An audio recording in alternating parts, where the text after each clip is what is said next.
I got a really super important question for you this morning. How many of you have seen the 1992 classic Wayne's World? Wayne's World? Okay. That's pretty good. I also want to say good morning. My name's Kyle. I'm one of the pastors on staff around here. I'm super excited to be here this morning and wrap up this series, Game On, in which we're trying to kind of maybe kick this apathetic mindset to the curb, awaken this spiritual hunger in us as a community.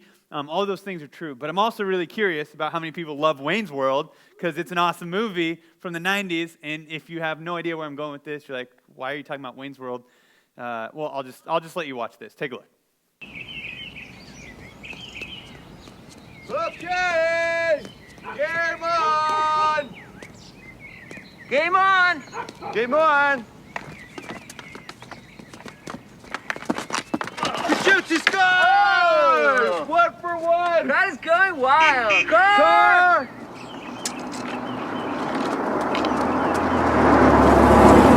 Game on! Game on! Let's go. Worsley cuts down the angle. Chrissy Sims! Oh! Gretzky is denied! Choked in the open net! Car!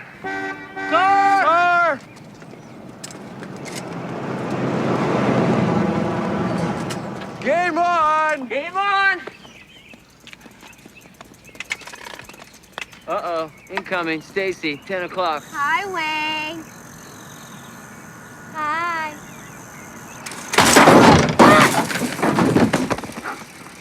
Hey, are you all right? Oops. And she's okay. Game on! Yeah, game on! Game on. Again, I feel like it's a little piece of my childhood. I don't know what it is. Regularly, I like to reference 90s hip-hop and great movies, terribly, awesomely great movies like Wayne's World from the platform. But I can't help but look at this phrase, hear that phrase, game on, without thinking of that clip. Game on. And it reminds me of my childhood, like playing games in the driveway, in the street, and then like you got to call timeout, right? The car's coming, timeout. And how often in life, in the game of life, would we love just to call time out, right? Game off, no more, there's a car, my shoe's untied, right? I don't know if you ever had that strategy. Maybe the little bit of the cheater in me be like, time out, like right as they're going to drain the three-pointer in your face. No, it doesn't count. I wasn't ready. Or like, no, we never checked up. Those last 16 points, they don't count. That was good. When the game, we never called game on. You never said it. I was literally thinking about this concept at youth group this Wednesday. A group of middle school boys were playing tag before we got ready. And one boy's like, you're it. It's like, nuh-uh, bro, I was on T. Doesn't count. I called T before you tagged me. You're still it. I'm like, that's what we do in life. We're like, nope, we're not. That didn't count. I called timeout. But unfortunately, we understand that the game of life is going to come at us whether we're ready or not. The game of life, the craziness of life, the hecticness of life. Last week, Craig talked about the crisis moments that happen in life. They're going to come whether we're ready or not. There's no time out in life. There's no car in life. It just is what it is. Some of you parents, you're realizing that as we go into a new school year. You're like, can we call time out? My kids were like 2 yesterday. Now they're graduating high school. Where did all this time go? Right? Maybe work and home life, it just begins to pile up, and there's chaos and craziness, and you're like, can we get a break? Is there a pause button? Is there a place where we can just go sit on the sidelines because life gets crazy? And sometimes we would love just to call time out, but we understand that that's just not the way that life works. And if you're anything like me, you could use more tools in your tool belt to be more prepared for life. If you're anything like me, you could use some advice, you could use some info and some tools just to be able to, when life does come at me, how can I be better prepared? How can I be more ready for the things of life so that I don't feel like I keep needing to call time out or that I'm not ready? How can I prepare myself to get through things and not only survive in this life, but thrive in life and have an abundance and a fullness of life? Because that's what we believe around here, and you might hear us say something like this all the time. We believe that Jesus wants you to have a full life. It's what he said. He came down, he said, I have a fullness, an abundance, an amazing life for you. Jesus doesn't want you just to get through life. He wants you to excel and have a victory in life. He wants to make your life abundant. I love how Pastor Andy Stanley puts it. He says it this way. He says, following Jesus will make your life better and will make you better at life. We honestly believe that because we believe that this is what Jesus said. He will make our life better and he will make us better at life. That might sound like really simple or maybe even a little idealistic this morning, but it's true. I believe, Jesus believes that your life can be better no matter where you're at, that there is a next step for you to experience an abundance of life, a fullness of life that you haven't experienced before, and that partnering with, following Jesus, learning from Jesus will excel your life, propel your life forward to be better than it is right now. I honestly believe that. But I also believe at the same time, and we understand this truth, that it's going to require some things from us. To be better is going to require some things for us. You know this to be true in life. If you keep doing the same things are going to continue to happen. You can't expect different results if you're just going to continue to do the same thing. So if we want a better life, if we want to partner with Jesus and join Jesus in this, it's going to require some things from us. I'll give you an example. How many of you guys in here, you've ever tried to maybe get in a little bit better shape physically? Anybody? Am I the only one? Maybe it was like a New Year's resolution. Maybe it was like, you just thought, I need to get more healthy. I need to get that beach body going on. I need to get rid of the dad bod, whatever it is, right? You're like, I need to drop a few pounds or pack on some muscle, or you just wanted to like run faster, or maybe you're crazy like Scott and you're like, I'm going to do an Ironman because you're nuts. I don't know what it is, but maybe you wanted at one point in your life to get in better shape. And I'm going to give you the secret, okay? Again, maybe you're like me and you got to this point, you realize it's not exactly rocket science. It's not exactly a complicated equation. You can actually boil the whole thing of fitness, the whole world of fitness down to two parts. You ready? The first one is this: calories in. Okay? It's not rocket science. Again, and let me use this metaphor, the couch. For some of us, the couch represents the place where we get our calories in. This is where we sit and we binge watch some Netflix and we got some snacks. Maybe some hot and spicy Cheez-Its, some jalapeno chips and salsa. I like the spicy things, okay? Maybe you're fancy at your house. You have like a dinner table. This is where I eat like literally 99% of my meals, right here on the couch. The TV tray is the greatest invention ever made. Thank Jesus for the TV tray, the coffee table. Yeah, again, I think families, I think it's important. You get around the dinner table, you eat meals together. That's awesome. You should do that. But this is where I eat breakfast, lunch, and dinner almost every day. Don't judge me, okay? I know some of you fancy. You got like china from your great-great-great-grandmother, and it's nice. I sit on the couch, and I eat my meals, right? But beyond that, it's like you're watching a movie. You got to have popcorn. You got to have a snack. You got to have the Twizzlers. I don't know. For a lot of us, this couch represents the calories in. How nice would it be in life if we could reach all of our fitness goals right here on the couch? Like, if I could eat my way to better abs, how awesome would that be? Let me rephrase that. If I could eat my way to abs in general, not better abs, I don't have those. If I could just eat my way to abs, how awesome would that be? Right? If we could solve all the fitness problems right here, like if the goals could just be solved by like boosting the calories in, just dial up the calories in. How awesome would that be physically? That would be like, I mean, that's like the new diet. Right? All you got to do is sit on the couch and eat. You're good to go. Problem solved. But we understand this physically. That's not it, right? There's another part to the equation. Again, it's not rocket science. Calories out. There has to be a point where we take our calories in and then we begin to work out, right? That's what these weights represents. We got to get in the gym and we got to start working out. We got to put those calories that we received to work. We got to work out. We got to start running more. We got to boost up something. We got to put the calories that are in our body and we got to work out with them. We got to put them to use. We got to boost the calories out. Okay, that's fitness right there. Calories in, calories out. You don't need to pay your trainer anymore. You can just write the check to Mary Chapel. It's cool. I'll take care of that one for you. Saved you a couple $100 there. Right? This is fitness. We understand this. Calories in, calories out. If we put those calories to use, we're going to build muscle, and more muscle is going to burn more fat. And if we put more calories out than we take in, then we're going to lose weight. We understand that physically. You might be like, okay, Kyle, I didn't come to church for a training lesson. Maybe you did. You're like taking notes like, this is amazing. I know. But what's my point actually here is could I ask this question? What happens when it comes to our spiritual life? What if we've reached a point of apathy or displeasure with where we're at spiritually? How do we get in better shape there? How do we get to a place where we're more active there and we're at a place where we're growing and getting towards a goal in that area of life? See, what do we do? Where do we go? How do we make that work?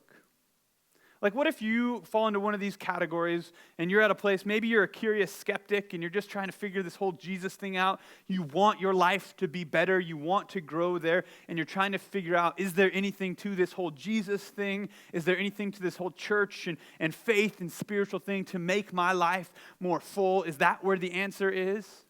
Or maybe, you're like a hungry novice and you're just excited to see, to grow and to grow and to grow and to have more experiences where Jesus, is interacting with your life and changing your life and healing your life, and that you just want to continue to grow. Or maybe you're a little bit of a restless veteran. You've been at this for a while. You've been doing this whole faith thing, this whole Jesus thing for a while. But you want your life to continue on an upward trajectory. You don't want to just fade out and coast into the finish line. You want to continue to move forward and take more steps. I hope wherever you're at, if you fit into one of those categories or somewhere in between, that wherever you're at, whoever you're at this morning, you have at least a little bit of healthy dissatisfaction with where you're at spiritually. That there's something in you say, I'm not satisfied. I don't just want to get to a point and say, I'm good. I've done enough. I've got enough answers. I've got enough things. I hope that somewhere in you is a little bit of a healthy dissatisfaction that God would say, there's something more for you. There's a next step for your life. There's still fullness. There is still abundance for all of us. And what does that look like? That there's new and fresh and deeper things to your relationship with God, to your spiritual life. So what do we do? How do we get there, wherever we're at? If you're anything like me, I'll tell you what most of us do. We involve ourselves in more scenarios to get more calories in. We up our Sunday church attendance. We say, I need to be in church more. We start reading our Bible more. We start a new Bible reading plan. We start listening to sermons and podcasts and going to more Bible studies. We turn our 90s hip-hop playlist into our Hillsong worship playlist. Just me? Okay, that's maybe a little too specific, right? We start getting into more environments in which we think, I need more calories in. I need more spiritual things in my life. I need to get more involvement in environments that I'm hearing good and inspiring things, where I'm singing praise music, where I'm doing all of these things. And all of those things are good things. And it totally makes sense that we would want to do that. It totally makes sense to get more spiritual things in. Because we think more God things, more faith-centered things, more spiritual things, more religious things. The more environments I involve myself in, then the deeper my faith will get. That's me getting in the game. The more things, the more calories I consume, the better my spiritual condition will be. Can I propose something to us this morning? What if we're getting it a little backwards? Or at the very least, we're only grasping half of the equation. What if we're so focused on the calories in, the couch, the environments that we put ourselves in, that we're forgetting the other side of the equation? We are forgetting the calories out. You see, both are important, but one without the other is useless.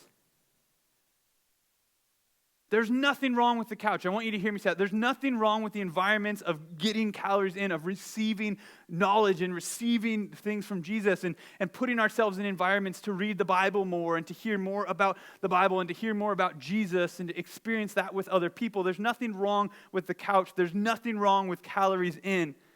But by itself, that's just overeating. That's puffing you up. That's a whole lot of calories that are not getting put to use. It's only half the equation.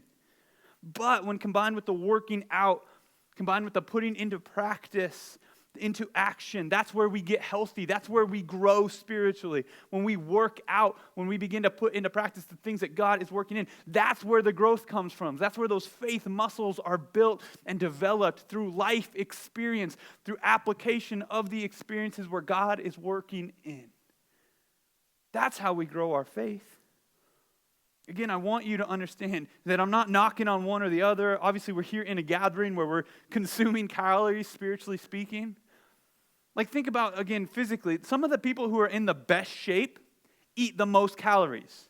I think of people like The Rock, right?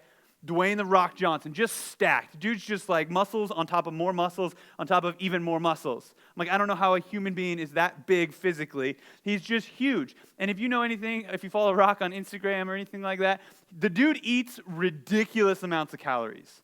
Like thousands upon thousands. He probably eats like 5 to 6 to 7 times amount of a normal human being. It's crazy. But he's working out all the time. He needs that fuel, right? Maybe you remember stories from like Michael Phelps when he was at the height of his career, you know, the world's most decorated Olympian. When he was swimming and training, he was eating tens of thousands of calories a day because he was putting out so much effort. And the dude is just shredded, right? He's a swimmer. He's like, there's like not an ounce of fat on him, but he's eating like 12,000 calories a day. That's ridiculous. But what is he doing? He's putting them to use. He's working out the things that he's working in. And I think there's something so obvious when it comes to our physical bodies. There's something so obvious that we understand that when we translate it to our spiritual health, it becomes maybe a little harder to grasp and a little harder to walk out.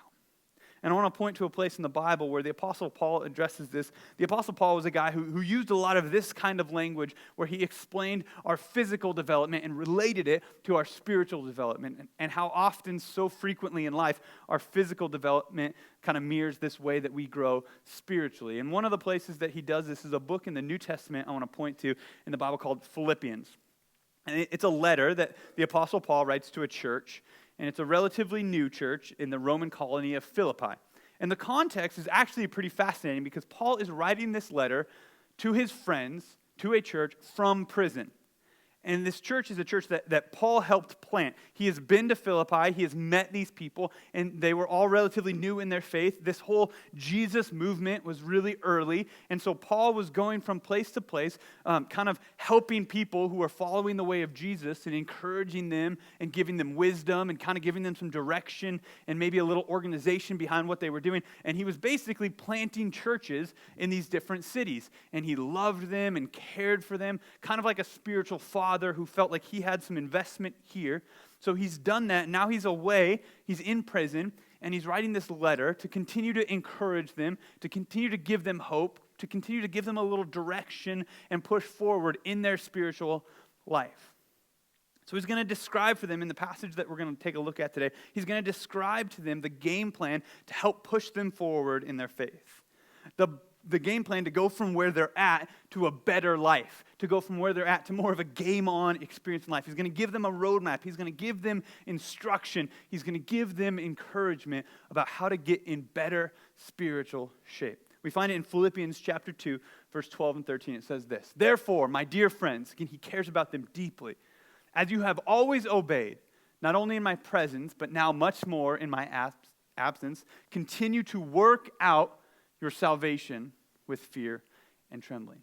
Work out with fear and trembling. Do it like it matters. Do it like the game's on the line. Do it like it means something, like it's really important. And then he goes on to say, because this is the motivation for what he just said, the advice he gave, because God who works in you, it is God who works in you to will and act in order to fulfill his good purpose.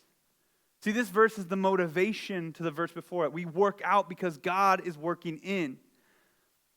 Are you catching it here? You seeing the simplicity here? Paul is giving this equation to these people he cares deeply about. Calories in, calories out. And I love the fact that he starts in verse 12, that this comes first. That the calories out are actually his point. His point is this obedience that he's talking about. You've been obedient when I was there and I was able to instruct you and be right next to you, but now you're continuing to be obedient. This obedience that he's talking about comes when we work out our faith. Working out the salvation in our relationships with one another, that we live out the things that God has done. He's saying to his dear friends, and he's saying to us today, the outworking of our faith is to be worked out as God works in. They're to work at it. Again, then he goes into verse 13, the motivation behind it, because God is already doing work in you. God is doing his part, and God promises to do his part. It's what he does. He's really good at it. And Paul's point is, we can't ever do God's part, but God's not going to do your part. You have to work out. We have to work at it because God works in us. God's not going to do it for us, but He's going to supply the power. He's going to supply the ability to do the workout. He is going to supply the calories, the energy, the effort, the joy, the strength, the hope to get us to work out the things that He has called for us to change the community, for us to change the world. Put it very simply this way this morning. We are called to work out what God is working in. We're called to do something with it. We're called to stop just theorizing about what love looks like in our community and begin to love people unconditionally. Begin to serve the things that we know and the knowledge that we have to pour it out onto the world around us. Again, God is going to do His part. He works in. It's what He does. It's who He is. It's what He's about. He can't help it. And that's how He said people were going to recognize His followers. Jesus said, people will recognize that you are my followers, that you are following the way that I do things by the way that you love people, by the way that your love is active in this world. You know what He didn't say? He didn't say, people will know you are my followers by the places they find you in on Sunday mornings. People will know you're my disciples by the books that you read. People will know that you're my disciples by the songs that are in your iTunes account. That's not what He said. He said, people will know that you're my disciples by the working out of love in your life. I've poured love abundantly onto your life. I've poured out literally my life for love's sake. And the people who are defined by love will be evident as they work that out, as they love the other people around them, as they serve their community, as they change the world. That's how disciples do it. That's how people who follow Jesus do it, because God works in and He calls us to work out. Faith is one of those things that grows through use. As we put it into practice, we're learning and we're shaping and we're growing. And don't just take my word for it. That's what Jesus said. And in fact, it's actually how Jesus conducted His ministry on earth. Think about this. Jesus lived a relatively short life. He didn't live a long life. And we really see the majority of His ministry was basically like 3 years of public ministry. The Gospels, Matthew, Mark, Luke, and John give us a picture into Jesus' life, some of which are firsthand accounts.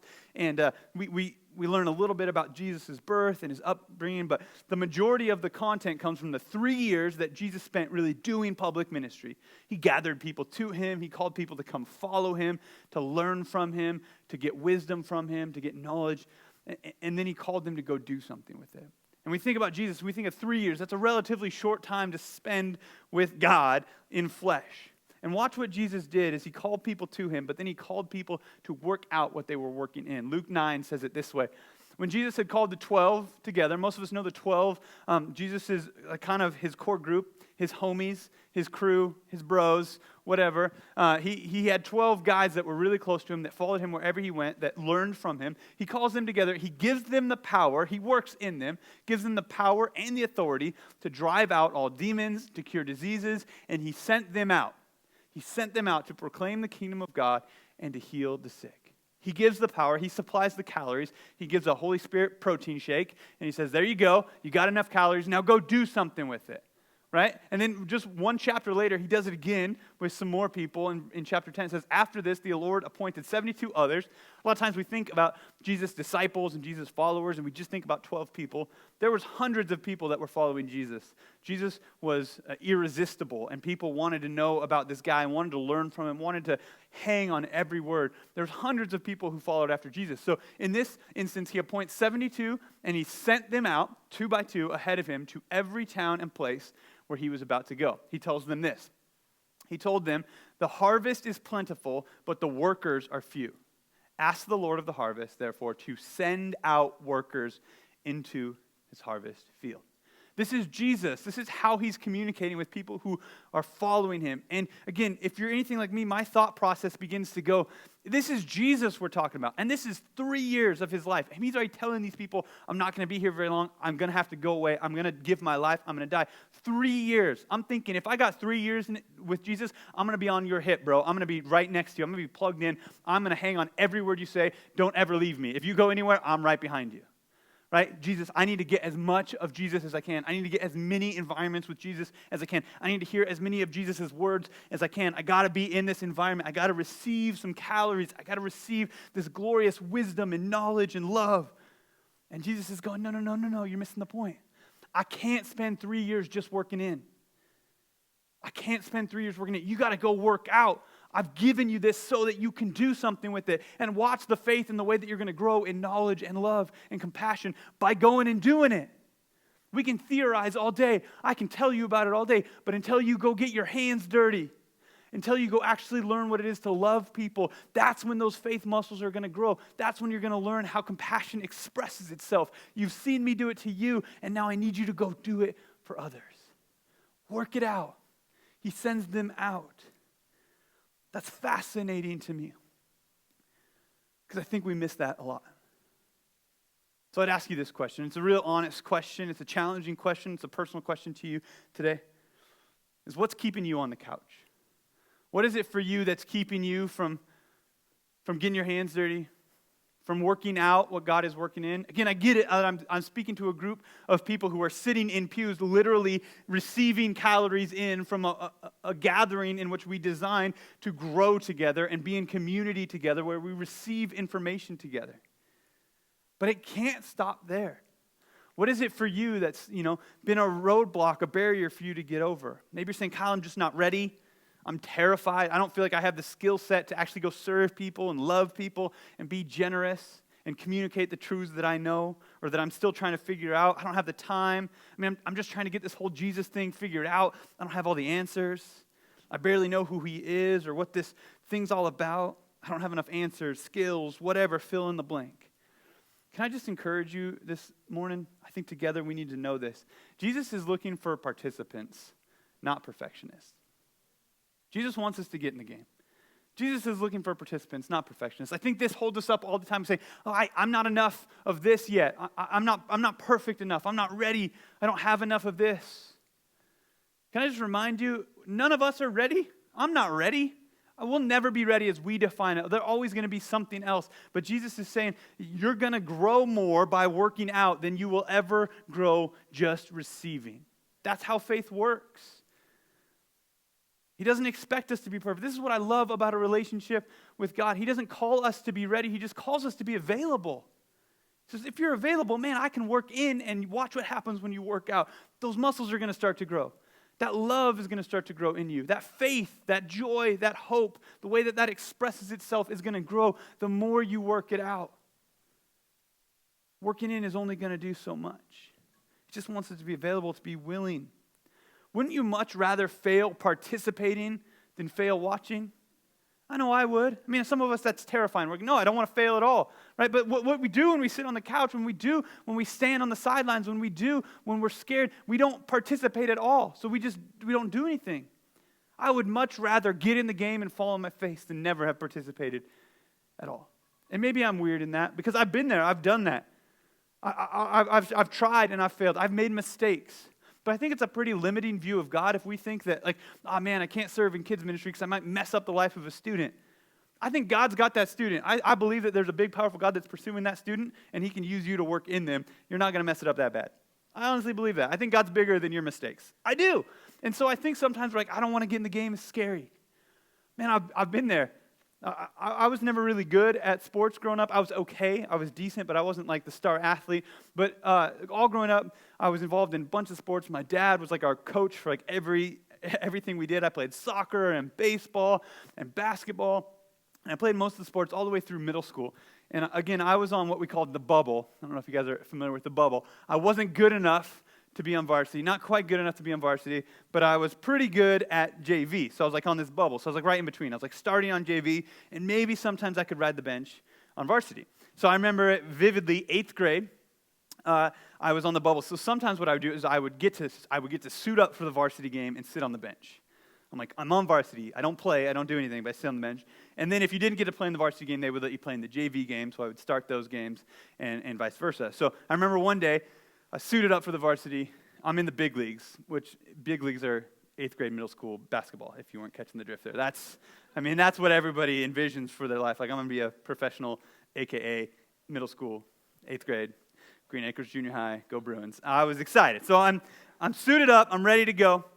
We practiced hard. I knew the offense. It was a motion offense. I could still draw out the motion offense, by the way. And so it's 8th grade. I'm ready to go. And I'm just sitting on the bench. I'm not expecting to play. I've done this before. I'll go play JV afterwards. And coach calls me out. Kyle, you're in. Oh, game on, right? Here we go. I'm ready. So I get in the game. I'm so excited. I have film of this if you want proof. It's true. I'm not just lying to you. My dad filmed everything back in the day. So he's probably got the big, over-the-shoulder giant camera. He's filming it. And I'm in the game. I think I was point guard. I'm running down the court. I'm controlling the offense. I got the motion. I'm super excited. I dribble in. I get to the free throw line, and I got an open shot. Now's my chance, right? They're going to be screaming my name. Kyle. Right? I'm ready. I take the ball. I go. I shoot. And I was open, and then all of a sudden, I wasn't open anymore. The whole team swarms me, and I panic. So I do this number. I go, and it just came right back down. I didn't do anything with the ball. And if you don't know anything about basketball, you're not allowed to do that. Okay? That's a travel. It's called an up and down. And so the whistle blows. I'm like, what I think I blacked out. What happened? You turned the ball over, Kingsley. That's what happened. So coach calls me out. Yeah, you're done. Go back to JV. You're done. Right? But I remembered. I got in the game. Again, I failed a little bit. I made a mistake. I turned the ball over, but I got in the game. And for some of you, you're like, that's terrifying. No, it's awesome. I got in the game. I played varsity. My brother didn't play varsity. We're trying to like, hey, I played varsity. He's like, you turned it over. I'm like, I still played, right? You're down here, JV. I'm so much better than you, right? For all of 3 seconds, and then I turned the ball over. I played the game. I put it out there. I worked. I could have sat on the couch all the time. I could have theorized about the motion offense that we knew. I could have continued to watch all the Michael Jordan clips in the world and saw how real people played basketball and got all the info and got all the stuff and got all the information. But if I never put it into practice, what good does that do? And can I say that I think sometimes that's what we do with our faith? We come every Sunday. We go to the Bible study. Maybe you're here 2 or 3 times a week and you're getting all of this stuff. God's working in you. God's showing you truth. God's speaking through the Holy Spirit things in your life, and He's building up your intake of calories. And it ends there. And God says, man, can you use that? Because if you do, watch what I can do. Watch those muscles I'm able to build in your life. Watch those calluses I'm able to put in your life. Watch that you'll be able to be ready for the game, that you won't be panicking, calling timeout anymore, because you will be so ready. You will be so prepared for the things that are happening because you've been working out, and your working out is getting you in such good shape that you're going to be a world changer. But it's not going to happen just with working in. It's just not the way it works. It's just not. Let's be as a people to say, what is it about the couch that's scary, that's terrifying, and how can I give that to God this week? What is it that's keeping you on the couch? And can I just ask you to give that to God this week? Ask God to replace your fear with just a sense of peace and joy and hope. Your inadequacies, would you read the truth about who God says you is? Would you accept the fact that He knows that you are victorious and that you can handle it because He's going to work in? He'll supply the power if you supply the availability. I think sometimes we define success so differently than God does. Or like maybe your answer is, Kyle, I'm on the couch because last time I got off and worked out, it didn't work out for me. I tried, I put it out there and I failed.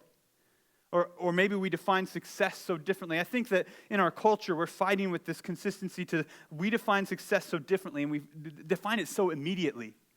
Right? We can get anything we want in at least 2 days. Thank God for Amazon, right? But when we don't, my wife and I just ordered something that's supposed to be here yesterday. Now it's not going to be here till Tuesday, and I'm livid. I'm like, come on, Amazon. I want it now. Or you can order Uber. If you've ever done Uber, you can track the person who's going to be there. You can be like, hey, Tom's going to be here in a white sedan in about 3. Oh, there he is, right? You know. You can track him. You can see where everything is. You know it, and you know the results. And we want these things to happen so immediately and so definitively, and we define the results. Right? You talk to students all the time. I'm like, what do you want to do when you grow up? I want to be a YouTube star. Yeah, I just want to start a YouTube channel, make millions of dollars. That's easy, right? And so we define these things like, hey, if I start a YouTube channel, it's got to have 6 trillion followers. If I post a picture on Instagram, it's got to have at least 100 likes. If not, I'm going to delete it. If I start a blog, I want so many people to, whatever. We define these things as success. And God's saying, man, you worked out and you're starting to build muscle. It takes a while.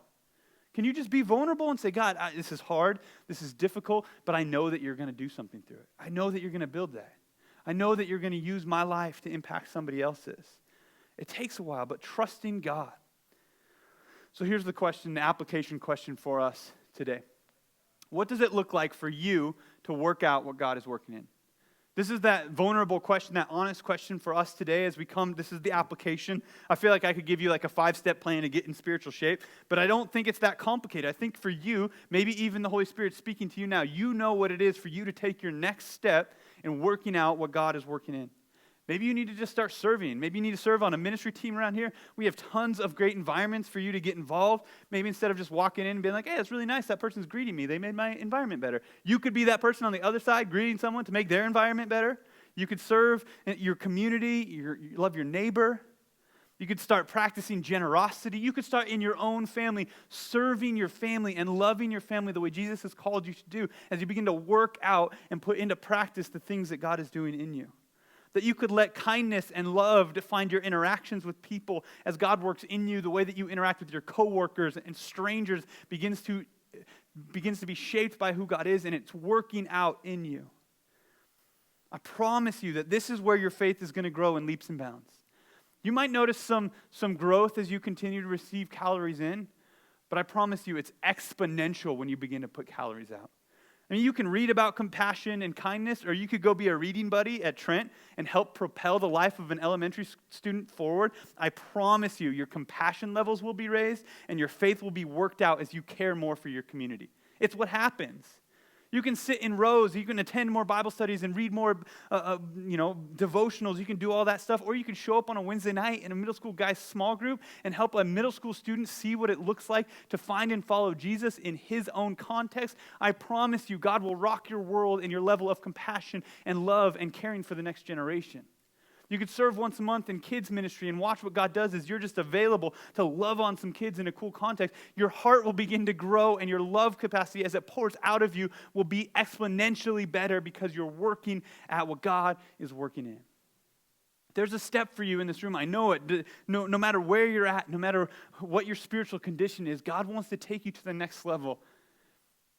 And I think that sometimes we need to get off the couch, we need to start consuming, and we need to start working it out. It might be scary, it might be painful, it might be hard, but the results are amazing. Can you just imagine if we as a community collectively got off the couch and got into the game, spiritually speaking? It would change the game. It would change our community. It would change our world. That's God's plan and that's God's design. God is going to do his part. He promised. God's a promise maker and God's a promise keeper. And he promised to do his part. I will work in. I will supply you with as many calories as you need. I will continue to pour in. All you got to do is be available and then put it to practice. Would you pray with me? God, I thank you so much for your truth. I thank you so much, Holy Spirit, that you're even beginning to speak to us in this place now as we know you and know who you are. God, I pray for each and every one of us to have an encounter with you that is life-changing. Lord God, that if we are still curious or still trying to figure this whole thing out, that you would make yourself so real and relevant to our everyday life, that our lives are changed, and the amount of love and joy and peace that you are pouring into us is transforming for our own life. But then, God, I pray that it wouldn't stop there, that it wouldn't end there, but that our working in that you are doing begins to work out in our community. God, I pray that Spokane Valley would look different because we begin to work out what you are working in. I pray that our state and our world and our environments that we're in, I pray for homes and workplaces to be different because we begin to work out what you're working in, God. We believe in a powerful, mighty God. And I pray that we would begin to put that to work in our own environment. God, speak to us this morning. Show us our next step as we work out what you've worked in. We love you, Jesus. In your name, amen. Well, thank you guys so much for giving.